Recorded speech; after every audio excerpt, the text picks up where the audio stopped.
Andhra Pradesh IT విద్యాశాఖ మంత్రి నారా లోకేష్ పనితీరుపై జాతీయ స్థాయి ప్రముఖ వారపత్రిక ది వీక్ ప్రశంసల జల్లు కురిపించింది.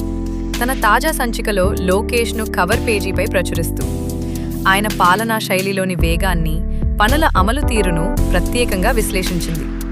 కేవలం వాగ్దానాలకే పరిమితం కాకుండా నిర్దేశిత కాలపరిమితిలో ఫలితాలను సాధించడమే లక్ష్యంగా ఆయన పనిచేస్తున్నారని, ఏపీ అభివృద్ధిలో ఆయన ఒక పవర్ హౌస్లా మారారని ప్రశంసించింది. లోకేష్ అనుసరిస్తున్న స్పీడ్ ఆఫ్ డూయింగ్ బిజినెస్ విధానాన్ని ది వీక్ ప్రశంసించింది. గతకేష్ అనుసరమల స్థాపనకు నెలల తరబడి వేచి చూడాల్సి వచ్చేదని, కానీ ఇప్పుడు లోకేష్ పర్యవేక్షణలో అనుమతుల ప్రక్రియ అత్యంత వేగంగా సాగుతోందని పేర్కొంది.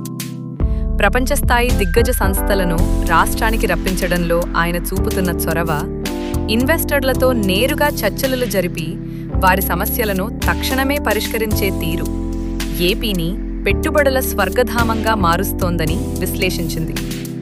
రాజకీయ వారసుడిగా అడుగుపెట్టినప్పటికీ తనకంటూ ఒక ప్రత్యేక గుర్తింపును లోకేష్ సంపాదించుకున్నారని ది వీక్ అభిప్రాయపడింది.